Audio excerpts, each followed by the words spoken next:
एक और क्वेश्चन समझते हैं, उसके बाद हम मास परसेंटेज के ऊपर चलेंगे। ठीक है, क्वेश्चन में बोला है find the mass of CaO when produce CO produce. आपको पूछा है mass of CaO produce when 5.6 L litre of NO2, क्या बोला है आपको, प्रोड्यूस एट STP।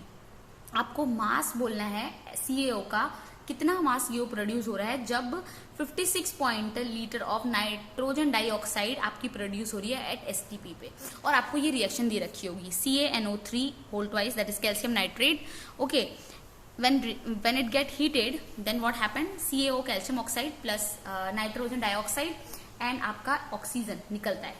यहाँ पर सबसे पहली चीज आपको क्वेश्चन सॉल्व करने से पहले ये भी दिया रहेगी आपकी कैल्शियम का अमाउंट एटॉमिक मास कितना होता है दैट इज 40, नाइट्रोजन का कितना होता है 14, ऑक्सीजन का कितना होता है दैट इज 16। ओके, नाउ आपको क्या दे रखा है, आपको 5.6 लीटर ऑफ NO2 दे रखा है। अगेन आपको NO2 के बारे में दे रखा है, तो आपको number of moles in terms of NO2 पहले निकालने पड़ेंगे। ठीक है, तो सिंस यहाँ पर वॉल्यूम दे रखा था तो आप वॉल्यूम के टर्म्स में लिखोगे। ठीक है, वॉल्यूम के टर्म्स में आप लिखोगे that is number of moles is equals to volume given divided by what, your molar volume that is 22.4।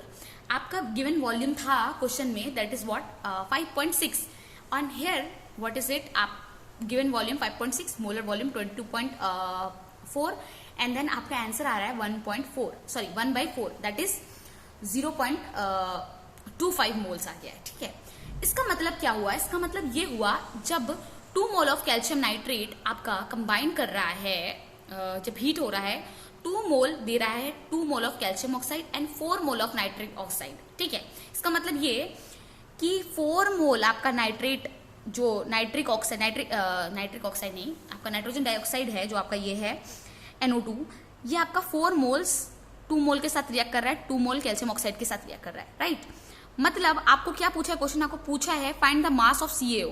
ठीक है, CaO का मास कितना होगा, CaO का मास पता करने के लिए आपको number of moles of CaO निकालने पड़ेंगे।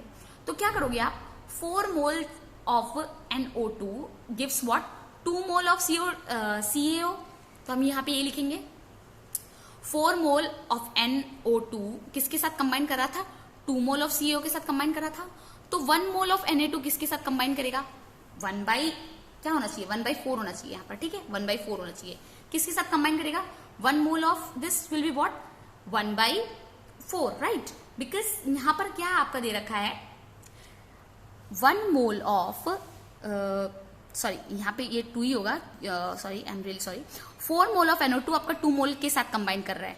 सो 1 मोल किसके साथ कंबाइन करेगा, यहाँ पे 2 डिवाइड बाई 4 कर दोगे क्योंकि 2 मोल पहले से प्रेजेंट है, इसको सॉल्व किया तो 1/2 आ गया आपका। ठीक है, 1/2 आ गया। नाउ अब आपके पास कितने मोल है, 0.25 मोल किसके साथ कंबाइन करेंगे, 0.25 मोल ऑफ ये नाइट्रोजन डाइऑक्साइड आपके, ये जो 1/2 आया था 1/2 multiply by this number, right, multiply by this number moles के साथ कंबाइन करेंगे और आपका आंसर आ गया 0.125 मोल ऑफ CaO। आपको number of moles of CaO पता चल गया, आप इसमें फॉर्मूला लगा देंगे given mass by molar mass. Given mass आपका ये आपको पता नहीं है गिवन मास, आपको मास ही निकालना है, ये आपने x ले लिया, इसका आपने नंबर ऑफ मोल्स लिख लिया। मोलर मास आपको पता है CaO कैल्शियम का होता है 40, इसका होता है आपका ऑक्सीजन का 16, तो आपने ऐड किया 56 आ गया, और इन दोनों को मल्टीप्लाई करके जो भी आंसर आएगा, देखो multiplication is not important, that is आप भी कर सकते हो, वो सारी मल्टीप्लीकेशन मैथमेटिक्स है, वो जो भी इसको मल्टीप्लाई करके आंसर आएगा ग्राम्स में वही आपका आंसर होगा। ठीक है, नाउ सिंपल आप वीडियो पॉज करना और ये क्वेश्चन देखना कि find mass of O2 required to produce 44.8 litre of carbon dioxide. मतलब 44.8 लीटर ऑफ कार्बन डाइऑक्साइड जो प्रोड्यूस हो रहा है आपको पता क्या करना है, find the mass of O2। आपको O2 का मास निकालना है। अगेन आपके पास ये इक्वेशन दी होगी, आपको O2 का मास निकालना है, नंबर ऑफ मोल्स O2 के टर्म्स में निकालो, वो कितने कार्बन डाइऑक्साइड के टर्म्स में दे रखा है, number of moles carbon dioxide के टर्म्स में निकालो, देन अगेन उसको ऑक्सीजन के नंबर ऑफ मोल के साथ इक्वेट करो, सॉल्व करो और आंसर आ जाएगा। I will not going to explain this क्योंकि मैंने ऐसे 5-6 क्वेश्चन एक्सप्लेन कर दिए। ठीक है, now will start a new topic that is what percent composition. What is that, percentage composition के बारे में हम पढ़ेंगे। ठीक है, परसेंटेज कंपोजिशन होता क्या है, ये बेसिकली क्या होता है जैसे कोई क्वांटिटी है, उसमें पर्टिकुलर एलिमेंट का आप क्या कर रहे हो, क्वांटिटी पता कर रहे हो, मतलब मास पता कर रहे हो, डिवाइड, तो उसका एक फॉर्मूला होता है कि देखो परसेंट कंपोजिशन मतलब क्या है कि एक पर्टिकुलर एलिमेंट आपके उस पर्टिकुलर कंपाउंड में कितना प्रेजेंट है, कितने कंपोजिशन में प्रेजेंट है, that is what percent composition. तो परसेंटेज कंपोजिशन का एक फॉर्मूला होता है, जैसे आपको ये पूरा पिंक जो बॉक्स है ना, इसमें देखना पड़ेगा, यहाँ तक फॉर्मूला है। परसेंटेज कंपोजिशन का फॉर्मूला होता है mass of the quantity, mass of that quantity, जिस क्वांटिटी का आपको मास निकालना है इन the compound, divided by the mass of the compound. मतलब एक कंपाउंड है, लेट इट बी आपका H2 है, ठीक है, उसमें से आपको ऑक्सीजन का मास निकालना है, तो आपको क्या लिखना पड़ेगा, ऑक्सीजन का पहले लिखना पड़ेगा mass of that quantity in the compound, इस क्वांटिटी में इस पर्टिकुलर ऑक्सीजन का मास निकलना पड़ेगा, ठीक है। डिवाइड करना पड़ेगा total mass of the compound के साथ, इनटू करना पड़ेगा, मल्टीप्लाई करना पड़ेगा 100 के साथ, ठीक है, मल्टीप्लाई करना पड़ेगा 100 के साथ। तो ये है आपका परसेंटेज कंपोजिशन निकालने का फॉर्मूला। अब मैंने क्या बोला, मास of the quantity in the compound. अब हमने H2O लिया था, ठीक है, अगर आपका 4H2O है तो आपको मास ऑफ ऑक्सीजन एटम पूछा है मैंने आपको, percentage composition of oxygen atom. So आपको क्या करना पड़ेगा, mass of the quantity in the compound that quantity, तो इसमें आपको ऑक्सीजन का 4H2O में आपको ऑक्सीजन का मास देखना पड़ेगा। तो यहाँ पर तो एक O था, मतलब वो 16, पर इसके आगे क्या है 4, ये 4 हाइड्रोजन के लिए भी है, ये 4 इसके लिए भी है, तो 4 × 16 होगा, divided by total mass of what your compound, ठीक है, मल्टीप्लाई बाई 100, आपका क्या देगा, परसेंटेज कंपोजिशन देगा। नाउ इसके लिए भी हमारे कुछ कुछ न्यूमेरिकल्स हैं जो हम एकदम जल्दी जल्दी समझ लेते हैं कि क्या है और ये क्या बोलते हैं न्यूमेरिकल्स, इससे हमको कंसेप्ट की और क्लियरिटी हो जाएगी। सबसे पहले चीज, अगर आपको एक क्वेश्चन दे रखा है परसेंट कंपोजिशन ऑफ, जो मैंने अभी एग्जांपल लिया वाटर का, वही यहाँ पे लिखा हुआ है, percent composition of oxygen in water, मतलब आपको ऑक्सीजन का परसेंटेज कंपोजिशन बताना है इन वाटर में बाई वेट H2O के वेट के रिस्पेक्ट में। आपको पता है ऑक्सीजन का एटॉमिक वेट होता है, एटॉमिक मास, एटॉमिक वेट जो भी बोल सकते हो, क्योंकि हम एटम है इसलिए हम उसको एटॉमिक मास और you can say atomic weight भी बोल सकते हो, ठीक है। तो ये 16 हो गया, ये हो गया इसका हाइड्रोजन 1 होता है। सो जब आप परसेंट कंपोजिशन ऑफ H2O निकालोगे तो आपके पास क्या करना, आपको पड़ेगा mass of the quantity in the compound, इस क्वांटिटी H2O में आपको मास of the oxygen in that compound, oxygen का मास 16 है, divided by mass of that compound H2O मतलब H का मास कितना होगा 2, क्योंकि 2 हाइड्रोजन है, ऑक्सीजन 16 मतलब 18, ठीक है, 16/18 मल्टीप्लाई बाय 100, जो भी आंसर आएगा वो आपका होगा percent composition of oxygen in H2O, ठीक है। नाउ अगेन हमको क्या पता करना है, हमको पता करना है परसेंट कंपोजिशन, ये मैं परसेंट सिर्फ लिख रही हूँ ना, आप इसको परसेंट कंपोजिशन मानो, ठीक है, परसेंट, इसको परसेंटेज कंपोजिशन, ठीक है, इसको कंपोजिशन मानो, इसको परसेंटेज कंपोजिशन मानो, इसको परसेंटेज कंपोजिशन मानो, ठीक है। Now percentage composition of chlorine in NaCl होता है ना आपका, उसमें आपको पूछा है परसेंटेज कंपोजिशन ऑफ क्लोरीन के बारे में पूछा है, ठीक है, क्या होता है परसेंटेज कंपोजिशन ऑफ क्लोरीन का। तो क्लोरीन जो होता है, आपको एक चीज जानी, सोडियम का जो एटॉमिक मास होता है, एटॉमिक नंबर 11 होता है, पर उसका एटॉमिक मास कितना होता है 23 होता है। क्लोरीन का जो एटॉमिक मास होता है वो होता है 35, ठीक है, 35.5, इसका एटॉमिक नंबर शायद 17 होता है, ठीक है, तो इसका ये होता है, ठीक है, 17 टू 34, बट इसमें एक और ऐड हो जाता है, इसलिए आपका ये हो जाता है, कुछ है इसका 35 ही होता है, ठीक है, मास, और इसका 23 होता है। नाउ आपको पूछा है percent composition of chlorine in NaCl by wait, ठीक है, तो परसेंटेज कंपोजिशन का सबसे पहला फॉर्मूला क्या है, mass of the quantity in that compound, मतलब mass of chlorine in that compound. NaCl दे रखा है आपको, सिंपली NaCl, कोई आगे कुछ नहीं लगा हुआ है, तो NaCl का कितना होता है 35.5, and then divided by mass of the compound. Compound का मास कैसे निकालोगे, NaCl है मतलब 23 प्लस 35.5, और आपका ये आ गया 58.5, multiply with what 100, this is what percent composition of chlorine in what your NaCl. Now one more question will take, और ये सारी चीजें एकदम क्लियर हो जाएंगी, और उसके बाद हम डायरेक्ट दूसरी चीज पे जाएंगे, that is our molecular formula, empirical formula. Now one more question is there, will discuss this also, percent composition of O2 in H2SO4। आपको क्या पूछा है, परसेंट कंपोजिशन ऑफ O2 पूछा है इन H2SO4 में। अब देखो H2SO4 कितने 4 हैं, 4 4 हैं, तो मैंने आपको बताया था ऑक्सीजन का एक कितना होता है आपका 16 होता है, तो 4 ऑक्सीजन है, तो आपको क्या पढ़ना पड़ेगा, उसके लिए आपको सबसे पहले करना पड़ेगा mass of the quantity in that compound. तो क्वांटिटी, ऑक्सीजन का मास कितना है 4 × 16, right, divided by mass of the compound. Compound का मास कितना है, हाइड्रोजन 2 है, सल्फर का कितना 32 होता है, ऑक्सीजन का 16 और 4 है तो 2 plus 32 plus 64, 16 into 4 that is 64, और ये सबका टोटल 98 आ रहा है, ये 64। तो जो भी रिजल्ट आएगा वो आपका क्या आएगा, percentage composition of oxygen in H2SO4। वैसे ही अगर आपको एक और क्वेश्चन दे दिया जाए और पूछा जाए कि आपको इसमें परसेंटेज कंपोजिशन MgSO4.7H2O आपको पूछा है, परसेंटेज कंपोजिशन ऑफ H2O पूछा है अगर आपको, तो क्या करोगे आप, मैंने क्या कहा था, ये 7H2O है, 7 आगे है, सो आपको क्या करना पड़ेगा, आप एक H2O का तो आप लिख दोगे मास of the compound in that, mass of the quantity in that compound, तो आप यहाँ पर 7 है तो आपको मल्टीप्लाई करना पड़ेगा 7 के साथ इसका मास। H2O का मास कितना होता है आपका, 18 होता है, राइट। 1 हाइड्रोजन के लिए 1 हाइड्रोजन का मास होता है, पर 2 है इसलिए आपने 1 इंटू 2 किया। ऑक्सीजन का 16, इसको ब्रैकेट देके 7 से मल्टीप्लाई किया, क्योंकि यहाँ पर 7 है तो 7 से मल्टीप्लाई करना पड़ेगा mass of that compound, the mass of the quantity निकालने के लिए कंपाउंड में प्रेजेंट, इसलिए हमको ऐसा करना पड़ता है। Divided by what, divided by the mass of the compound. So mass of के कंपाउंड के साथ पूरा डिवाइड कर देना है, और मास ऑफ द कंपाउंड आपको पता है क्या क्या था इसमें, मैग्नीशियम, मैग्नीशियम का कितना होता है 24 दिया रहेगा, या फिर आप खुद ही कैलकुलेट कर सकते हो। मैग्नीशियम का एटॉमिक नंबर कितना होता है, 12 होता है, 12 12 24, राइट।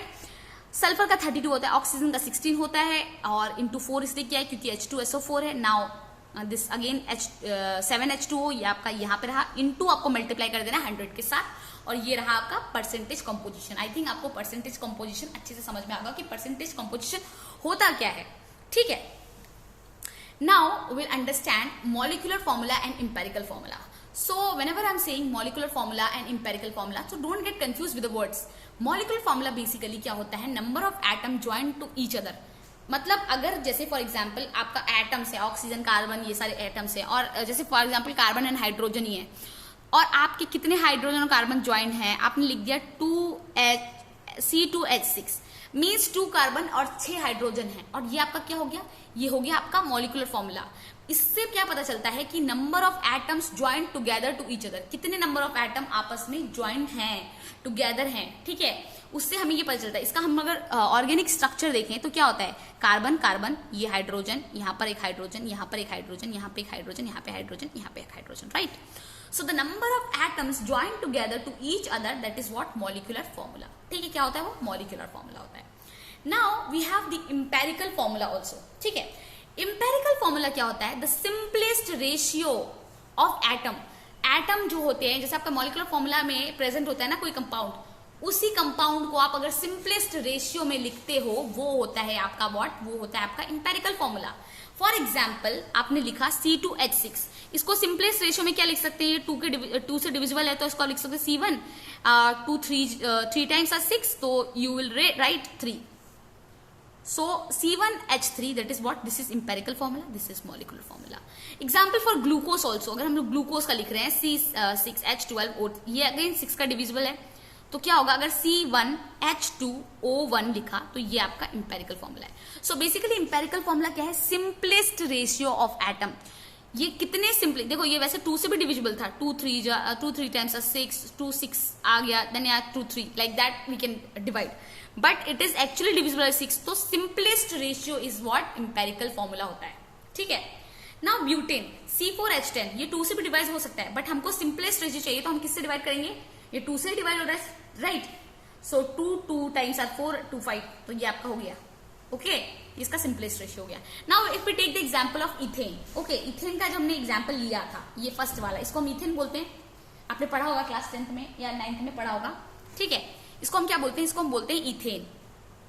ये जो इथेन था हमारा, जो हमने यहाँ पे लिया था C2H6 जो था इथेन, ये इथेन C2H6 हमने क्या किया, इसको 2 से डिवाइड कर दिया, राइट। 2 से जब डिवाइड किया तो हमने क्या बनाया, C1 एंड C3, मतलब हमने क्या किया, 2 से डिवाइड किया, मतलब अगर हम इसमें 2, इस फॉर्मूले में हम 2 मल्टीप्लाई कर दें तो C2H6 हो जाएगा, राइट, C2 एंड H6 हो जाएगा, तो वही तो है मॉलिक्यूलर। अगर मैं बोलूं इस कंपाउंड का आपको मैं पूछूं मॉलिक्यूलर वेट क्या है, तो आप क्या करोगे, 2 है, 2 इंटू 12, कार्बन का 12 होता है, 6 हाइड्रोजन है प्लस 1 30 हो गया इसका molecular weight. And empirical weight अगर मैं पूछूं, इस कंपाउंड का कार्बन 12 है, 1 इंटू 12 और 3 हाइड्रोजन है, 3 इंटू 1 और आपका टोटल 14 आ गया। See this is 30, this is 15, एकदम आधा हो रहा है।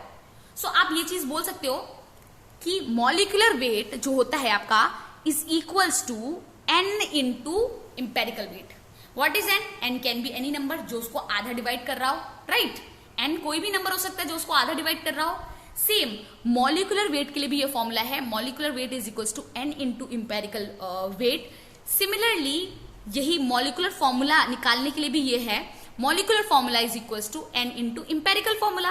क्योंकि ये जो इथेन था, हमने यहां पर जो इथेन लिया है, इथेन जो लिया है हमने, अगर हम इस पर 2 मल्टीप्लाई करें और C1H3 लिखें तो यह क्या होगा? C2H6 हो जाएगा. That becomes this ethane. ये इसका मॉलिक्यूलर फॉर्मूला है, ये इसका इंपेरिकल फॉर्मूला है. सो मॉलिक्यूलर फॉर्मूला निकालने के लिए इंपेरिकल फॉर्मूला में n मल्टीप्लाई कर देंगे. n वो नंबर है जो उसको डिवाइड करके, इक्वल डिवाइड करके आधा कर रहा है. ठीक है, आधा कर रहा है उसको, वो n है नंबर. सो आई थिंक आपको मॉलिक्यूलर फॉर्मूला का फॉर्मूला क्लियर हो गया. That is molecular formula is equal to n into empirical formula. Molecular weight का भी क्लियर हो गया होगा. Molecular weight is equal to n into empirical weight. Now आपका एक क्वेश्चन दे रखा है ग्लूकोज. ग्लूकोज आपको पता है C6H12O6, राइट? C6H12O6. और आपको पूछा है इसका क्या? मॉलिक्यूलर फॉर्मूला और इंपेरिकल फॉर्मूला. तो आपको पता है C6H12O6, इसका अगर आप मॉलिक्यूलर फॉर्मूला लिखोगे तो this is only molecular formula. यही तो मॉलिक्यूलर फॉर्मूला है. बट यस, अगर मैं बोलूं इसका इंपेरिकल फॉर्मूला है तो आपको इंपेरिकल फॉर्मूला के लिए क्या करना पड़ेगा? इंपेरिकल फॉर्मूला को इसको स्मॉलेस्ट रेशियो में डिवाइड करना पड़ेगा. 6 का मल्टीपल है ये सब, तो 6 क्या करेगा? इसको आधे में डिवाइड कर देगा. मतलब इसको 1 कर देगा, इसको 6, इसको 1 कर देगा. तो C1H2O1 और ये multiply by 6. So this is what? This is your n. This is your empirical formula, right? This is your empirical formula. This is what? This is your n. n है ये. Now molecular weight. Molecular weight अगर मैं बोलूं उसका निकालने के लिए 6 into 12 plus hydrogen 12 है तो 12 इंटू 1 करोगे तो 1 मैंने लिखा नहीं है, 1 अंडरस्टूड है. 6 इंटू 16 होता है इसका वेट. तो हमने इसको सबको ऐड किया, 180 आ गया. Now empirical formula. Empirical formula के लिए 12 लिया कार्बन का, हाइड्रोजन का 2 इंटू 1 किया, ऑक्सीजन का 16 और ये 30 हो गया. कितना आया? 30. Now this is 30, this is 180. अगर आप इसमें 30 में 6 मल्टीप्लाई कर देते हो आपको क्या मिलेगा? आपको मिलेगा 180. तो 6 वो नंबर है जो कि इस दो फॉर्मूले को आपस में इक्वली डिवाइड कर दे रहा है. मतलब डिवाइड कर दे रहा है. एक मल्टीपल है जिससे आप जब वो मल्टीपल से अगर आप डिवाइड कर रहे हो बेसिकली मॉलिक्यूलर फॉर्मूला को तो वो उसको सिंपलेस्ट रेशियो में बना ले रहा है. तो 6 वो नंबर है जो कि पर्टिकुलर मॉलिक्यूलर फॉर्मूले को सिंपलेस्ट फॉर्म में डिवाइड कर ले रहा है. तो वो फैक्टर है 6. Okay, now will take one example और ये चीजें को एकदम क्लियर कर देते हैं हम.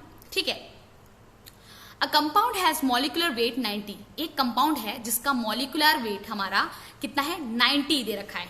इट्स इंपेरिकल फॉर्मूला, उसका मॉलिक्यूलर वेट दे रखा है. देखिए मॉलिक्यूलर वेट दे रखा है, इंपेरिकल फॉर्मूला CHO दे रखा है. Find its molecular formula. Molecular formula निकालने के लिए बोला है. हमें पता है molecular formula is equals to n into empirical formula, right? Molecular weight हमें दो फॉर्मूला पता है. Molecular formula is equals to n into empirical formula. Molecular weight is equals to n into empirical weight. यहां पर हमको molecular weight 90 दे रखा है. तो हमें जब मॉलिक्यूलर वेट 90 दे रखा है, इंपेरिकल वेट हमें पता चल जाएगा क्योंकि हमारे पास इंपेरिकल फॉर्मूला दे रखा है CHO. सो CHO दे रखा है, इसमें से हम इंपेरिकल वेट निकाल सकते हैं. दैट इज कार्बन का 12, हाइड्रोजन का 1, ऑक्सीजन का 32. ठीक है, क्योंकि O2 प्रेजेंट 16, 16, 32, 45 आ गया. आपने इंपेरिकल वेट पता चल गया, आपके पास मॉलिक्यूलर वेट पता है आपको. और आप क्या कर सकते हो? इसमें से n निकाल सकते हो. ये चीज मत देखो, ये कटी हुई है, यहां देखो n. So n is equal to what? Molecular weight divided by empirical weight हो जाएगा. मॉलिक्यूलर वेट आपका 90 था, इंपेरिकल वेट आपका 45 निकला, दोनों को डिवाइड किया, n की वैल्यू 2 आ गई. क्वेश्चन में क्या पूछा था? एक compound has molecular weight 90 and its empirical formula is CHO2. Find its molecular formula. Molecular formula बहुत इजी है हमारे पास. Molecular formula is equal to n into empirical formula, right? This is n into empirical formula है और n आपका क्या है? 2 निकला. 2 into empirical formula that is CHO into 2 means C2H2O4. This is already O, right? It should be 4. Okay, it should be 4. यहां पे मैंने एक मिस्टेक कर दी है. This should be C2H2 and यहां पे ऑलरेडी 2 है तो ये आपका 4 हो जाएगा. This is what? Molecular formula. Okay, now I think it is clear. Now one more example is there that we are going to discuss in this video only. That a compound has vapour density 45.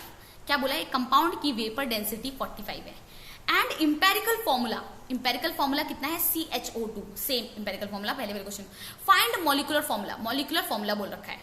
Now आपको एक चीज बता दूं, आपका जो molecular weight होता है, जो आपका मॉलिक्यूलर वेट होता है उसका एक फॉर्मूला होता है, आप हमेशा याद रखना। मॉलिक्यूलर वेट का एक फॉर्मूला आता है, दैट इज होता है 2 इंटू वेपर डेंसिटी। क्या होता है? 2 इंटू वेपर डेंसिटी होता है। मॉलिक्यूलर वेट का ये फॉर्मूला होता है 2 इंटू वेपर डेंसिटी। आपको क्या बोल के रखा है? एक कंपाउंड हैज वेपर डेंसिटी 45, एक कंपाउंड की वेपर डेंसिटी 45 है। इंपेरिकल फॉर्मूला दे रखा है आपको, फाइंड मॉलिक्यूलर फॉर्मूला। तो आपको पता है कि molecular weight is equal to 2 into vapour density. तो वेपर डेंसिटी आपकी 45 थी और 2 के साथ मल्टीप्लाई कर दिया। देखो मॉलिक्यूलर वेट का ये फॉर्मूला है, molecular weight is equal to 2 into vapour density. Vapour density 45 है, 2 के साथ मल्टीप्लाई किया, 90 आ गया आपका। ठीक है, आपको मॉलिक्यूलर वेट मिल गया। इंपेरिकल फॉर्मूला गिवन है, इंपेरिकल फॉर्मूला से इंपेरिकल वेट निकल जाएगा। अगेन दिस इज व्हाट, आपका ये फॉर्मूला याद रखिएगा, ये फॉर्मूला बहुत इंपॉर्टेंट है। Molecular weight is equal to 2 into vapour density, और this is what, this is your empirical weight. ये आपका इंपेरिकल वेट है। ये कितना आया था? 12 प्लस 1 प्लस 32, ये आपका 45 आया था। ठीक है, 45 आया था ना। Again n is equals to molecular weight divide by empirical weight, और आपका अगेन 2 आ गया मॉलिक्यूलर n का वैल्यू। तो आपका molecular formula n into empirical formula, और अगेन आपका ये सेम फॉर्मूला हमारा बन गया। जैसे हमने यहाँ पे 4 भूल गए थे ना, बट यहाँ पे 4 है और ये आपका आ गया। इसी तरह से अगर आपको क्वेश्चन आते हैं एग्जाम में तो आप इसी तरह से अप्रोच करेंगे। Next what we will study empirical formula. What is this empirical formula? Now आपकी जो बुक में है क्वेश्चन है इंपेरिकल फॉर्मूला से रिलेटेड बहुत कुछ। ठीक है, सो बेसिकली इंपेरिकल फॉर्मूला क्या है? It is the ratio of atoms in whole number. ये क्या है? आपका ratio of atom in whole number है। ठीक है, तो आपके बुक में, एनसीईआरटी बुक में भी बहुत सारे क्वेश्चन है आपके इंपेरिकल फॉर्मूला से रिलेटेड। तो हम एक क्वेश्चन लेते हैं। ठीक है, ए कंपाउंड अगर आपका ऐसे क्वेश्चन आता है तो इसको आप कैसे अप्रोच करोगे हम आपको वो बताएंगे। ठीक है, ए compound C 40%, H 6.7%, O 53.3%, molecular mass 60, find the molecular formula बोल रखा है। आपको मॉलिक्यूलर मास दे रखा है। ठीक है, आपको मॉलिक्यूलर फॉर्मूला पूछा है और इन सबके परसेंटेज दे रखे हैं। ठीक है, परसेंटेज ना। जब भी आपको ये क्वेश्चन सॉल्व करना पड़ेगा, जब भी आप एक चीज याद रखिए, आपको ये चार्ट याद रखना है। एलिमेंट सबसे पहले होगा, परसेंटेज बाय मास, ठीक है, atomic weight, then atomic ratio. Atomic ratio basically आपका क्या होता है? Percentage by mass divide by atomic weight divided by then your simplest ratio, means element, percentage by mass, atomic weight, atomic ratio, that is equals to your percentage by mass divided by atomic weight, then simplest ratio. So आपको elements में लिख देना है क्या क्या element present है। Carbon, hydrogen, oxygen, carbon, hydrogen, oxygen लिख दिया आपने। ठीक है, परसेंटेज बाय मास में क्या क्या प्रेजेंट है? 40 कार्बन है, 40 हाइड्रोजन है आपका 6.7, ऑक्सीजन 53.3, ये लिख दिया। आपको एटॉमिक वेट लिख देना है कार्बन का 12 है, हाइड्रोजन का 1 है, ऑक्सीजन का 16 है। देन एटॉमिक रेशियो, मतलब क्या है एटॉमिक रेशियो आपका? Atomic ratio percentage by mass divide by atomic wait, मतलब 40 डिवाइड बाय दिस 12, आपका 3.33 आया। 6.7 डिवाइड बाय 1, 6.7 डिवाइड बाय 1 वही तो है एटॉमिक रेशियो, मतलब आपका percentage by mass divide by atomic wait 6.7 divide by 1। Now 53.3, ठीक है, 53.3 divide by 16, 53.3 divide by 16 that is 3.3। अब जब आप सिंपलेस्ट रेशियो लिखोगे तो आपको क्या करना है? इन सब में से आपको एक लोएस्ट वैल्यू सिलेक्ट करनी है। क्या करनी है? लोएस्ट वैल्यू सिलेक्ट करनी है। बताइए 3.33, 6.7, 3.3, इन सब में से 3.33 सबसे छोटा वैल्यू है, राइट? सो आपको जो वैल्यूज हैं उन सबको 3.33 से डिवाइड कर देना है। जैसे 3.33 divide by 3.33, 6.7 divide by 3.33, 3.33 again 3.33 divide हो गया, तो ये आपका 1 आया, ये 2 हुआ और ये 1 आ गया। ठीक है, ये 1, 2 एंड 1 ये क्या हो गया आपका? ये आपका इंपेरिकल फॉर्मूला का अमाउंट हो गया, मतलब कार्बन 1, हाइड्रोजन 2, ऑक्सीजन 1। ठीक है, यही हो गया, ये आपका इंपेरिकल फॉर्मूला हो गया। निकल गया आपका empirical formula, carbon 1, hydrogen 2, oxygen 1। ठीक है, एटॉमिक रेशियो का मतलब बेसिकली आपका नंबर ऑफ मोल्स ही होता है, क्योंकि हमने यहाँ क्या लिखा है? परसेंटेज बाय मास, मतलब ये क्या है? जो आपका मास गिवन है। ठीक है, परसेंटेज बाय मास मतलब mass given in percentage divide by atomic wait, मतलब मोलर मास ओनली। ठीक है, तो ये बेसिकली नंबर ऑफ मोल्स ही है, तो इसमें कंफ्यूज ना हुए, नंबर ऑफ मोल्स ही है। मास गिवन इन परसेंटेज, जो मास गिवन कर रखा है आपका परसेंटेज में, divided by molar mass, that is what your number of moles only, because number of moles का फॉर्मूला क्या होता है, given mass by molar mass, so mass given in percentage divided by molar mass. Atomic ratio भी यही है, atomic ratio में क्या कर रहे हैं हम, परसेंटेज बाय मास, जो मास दिया था परसेंटेज में हम उसको कर रहे हैं डिवाइड बाय एटॉमिक वेट से कर रहे हैं, तो दोनों नंबर ऑफ मोल्स ही है, इसमें कंफ्यूजन कुछ नहीं आनी चाहिए, ठीक है। So don't get confuse, number of moles, atomic ratio जो हम निकाल रहे हैं वो दोनों सेम ही है। Even this percentage by mass, this is what mass given in percentage, right. Now आपका एम्पेरिकल फॉर्मूला क्या हुआ, C1H2O1 आ गया, ठीक है, C1H2O1 आ गया। नाउ आपको क्वेश्चन में पूछा क्या था, आपको क्वेश्चन में पूछा था फाइंड द मॉलिक्यूलर फॉर्मूला, आपके पास एम्पेरिकल फॉर्मूला आ गया, मॉलिक्यूलर फॉर्मूला कैसे निकालोगे, आपके पास मॉलिक्यूलर मास दे रखा है, बट मतलब molecular mass is what, molecular weight दे रखा है, तो आपके पास दो फॉर्मूला है, molecular weight is equals to 2 into empirical weight, molecular mass is equals to, और molecular weight, molecular mass, molecular formula is equals to 2 into empirical formula. So आपके पास मॉलिक्यूलर मास दे रखा है 60, इसका molecular mass is molecular weight only, तो हम क्या करेंगे, हमारे पास एक फॉर्मूला रहता है, यही जो मैंने अभी बताया, molecular formula is equals to n into empirical formula. Molecular formula तो तभी निकलेगा, हमारे पास एम्पेरिकल फॉर्मूला मिल गया है हमको, ठीक है। एम्पेरिकल फॉर्मूला हमारे पास क्या है, C1H2O1, यही है ना हमारे पास। हमें इसका क्या करना है, हमें n नहीं है हमारे पास, n की वैल्यू पता नहीं है हमें इस फॉर्मूले में लगाने के लिए, जो हमारा मॉलिक्यूलर फॉर्मूला निकल जाए। एम्पेरिकल फॉर्मूला है, बट एम्पेरिकल फॉर्मूला से हम एम्पेरिकल वेट तो निकाल सकते हैं ना, एम्पेरिकल वेट निकालेंगे हम। जब एम्पेरिकल वेट निकालेंगे हम, तो ये होगा 12, कार्बन का 12, हाइड्रोजन का 2, ऑक्सीजन का 16, और इन सब का एड अप करके आपका कितना आ जाएगा, आपका आ जाएगा ये टोटल करके 30 आ जाएगा। क्या आ जाएगा, ये 30 आ जाएगा, ठीक है। जब ये 30 आ जाएगा तो आपके पास एक और फॉर्मूला था, molecular weight is equals to n into empirical weight. इसमें से अगर आपको n निकालना है, n निकालने के लिए आपका क्या है, मॉलिक्यूलर वेट, मतलब आपके पास था ना ये, molecular weight is equals to n into empirical weight, था ना, यही था ना आपके पास। तो आपको अगर n निकालना है तो आप क्या करोगे, n इक्वल्स टू आपका यही molecular weight divided by what, your empirical weight, right. So molecular weight क्या है आपका, मॉलिक्यूलर वेट आपको क्वेश्चन में यहां पर दे रखा है, that is what, molecular mass and molecular weight is same only in chemistry, in physics it will very, वहां पे ग्रेविटी का कॉन्सेप्ट आ जाएगा, केमिस्ट्री में ये सेम ही है आपका, ठीक है। तो ये 60 आ गया, ये 60 आ गया, तो आपने इसको मॉलिक्यूलर वेट को यहाँ पर पुट किया 60, एम्पेरिकल वेट आपने एम्पेरिकल फॉर्मूला से कैलकुलेट कर लिया, वो आपका 30 आया, आपने दोनों को डिवाइड किया और आपके पास 2 आया।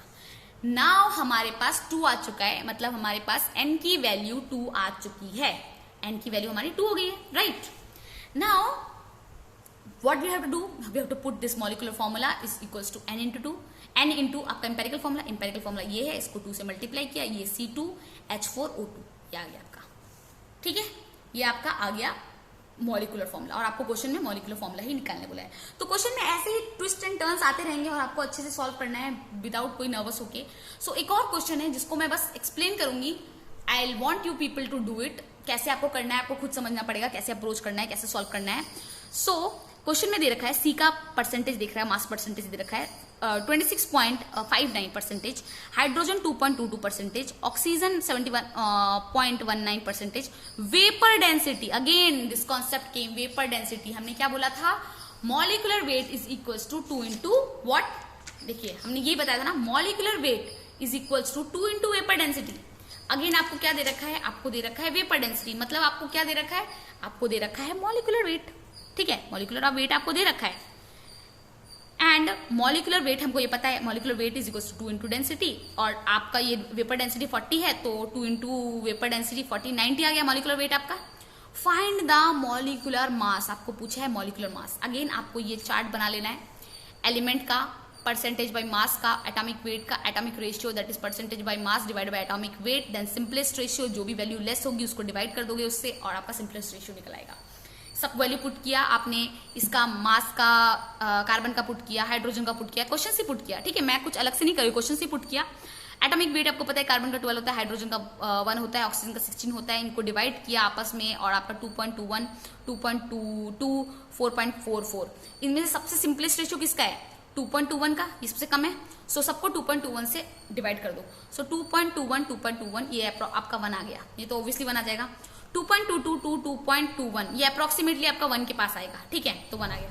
4.44 डिवाइड बाय 2.11 ये अप्रोक्सीमेटली 2 के पास आ गया। तो हमको अप्रोक्सीमेटली वैल्यू कंसिडर करनी है, पॉइंट में आएगा उसको नहीं कंसिडर करना है, आपको अप्रोक्सीमेटली पॉइंट से पहले वाली डिजिट को कंसिडर कर लेना है। तो 1 आ गया। सो आपको इससे इंपेरिकल फॉर्मूला मिल गया।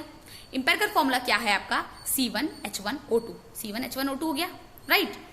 ये क्या है, और हाँ एक और चीज ये है कि अगर आपकी वैल्यू आपको पॉइंट से पहले लेनी है, अगर आपकी वैल्यू क्या आती है, आपकी वैल्यू पॉइंट में आती है, अगर गलती से आपकी वैल्यू दिस कम्स इन 0.5, अगर 0.5 ऐसे कुछ वैल्यू आती है, देन आपको मल्टीप्लाई करना है 2 से। किससे मल्टीप्लाई करना है, 2 से। अगर आपका 0 से भी कम, देखिए अगर यहाँ पे तो आपका 1 आ गया था, यहाँ पे 1 आ गया था, यहाँ पे 1 आ गया, यहाँ पे 2 आ गया था, मतलब अप्रोक्सीमेटली 2 पॉइंट समथिंग कुछ आया होगा, यहाँ पे 1 पॉइंट समथिंग कुछ आया होगा, ये तो 1 ही आ गया होगा।